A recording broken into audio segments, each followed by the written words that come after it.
Okay, so watching Picard, it's fairly easy to kind of dismiss the widespread use of the interactive holographic consoles as really an aesthetic design choice. I mean, something which was hard to create on screen, yet provided viewers with a rewarding experience.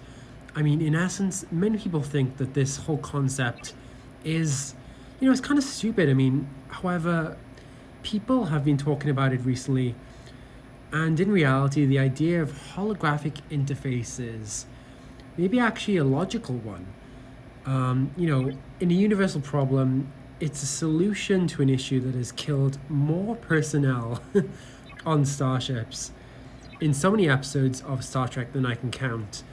What we're talking about here is the notion of the exploding console. Okay, so I don't remember this idea ever being discussed before, but I feel like people have it in the back of their minds.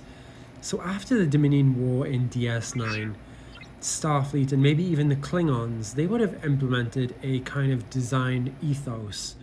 We've seen the damage an exploding console can do, and with all these hollow emitter technologies that ships have, such as the USS Discovery, not to mention when we see the return of Voyager, and of course that examination of the 29th century hollow emitter, which people have been talking about too.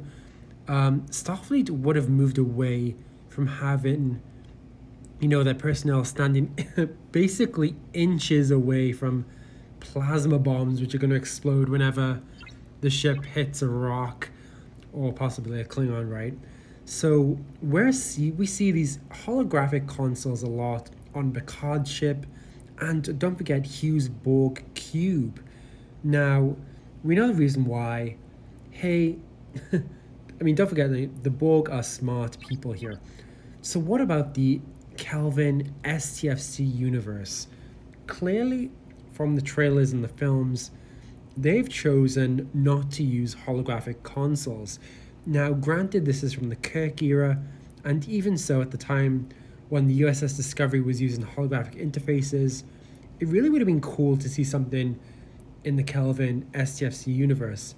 This idea of holographic interfaces, I believe, could still be released in STFC, but of course, we will have to wait and see.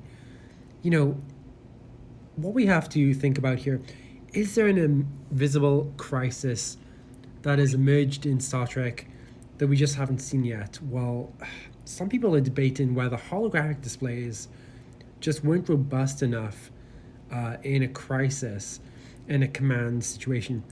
Others are saying, what if holo emitters ever get out of alignment during battles and, officers maybe target the wrong ship, or the holo console dies because of lack of power, etc. And they're reduced to manual touchscreens as a backup, like in the Enterprise, for example. So these are some of the big issues that could come up in the future, maybe. So there is a lack of power, and what if they are reduced to kind of touchscreens? Who knows? Some are saying that a series of robust testing has kind of led Starfleet and others, maybe even the Romulans and the Klingons, to working out the math on how many lives would be lost in the event of malfunctioning holo consoles. Malfunctioning holo consoles here.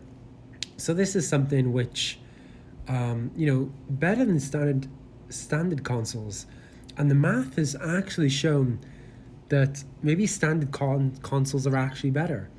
It wasn't really until recent times that holo consoles became stable enough to depend on in a crisis, like in Picard. This is definitely like something to think about here. So, what do we think? So I really love the idea that maybe in the Prime universe, they may have come up with a holotech failsafe in a way, such as the holo emitters in Voyager and Picard. Will we see the same in Star Trek Fleet Command universe? This is essentially a possibility. And then the other thing we have to consider, others have actually criticized the Picard series, namely the Borg Cube, actually, for its use of its holographic consoles, because back then, did they actually use holographic consoles? That is debatable. But, personally, I have nothing wrong with this. I think these holograms and holographic consoles have been around for a while. That's just my theory. And I think they're fairly reliable too. So, what do you think? Do you think the developers should introduce holographic interfaces into their story? Do you think they'll ever make an appearance in the future Kelvin universe, Star Trek Fleet Command universe? I'll leave it there, guys. I shall see you there. All right, see you guys.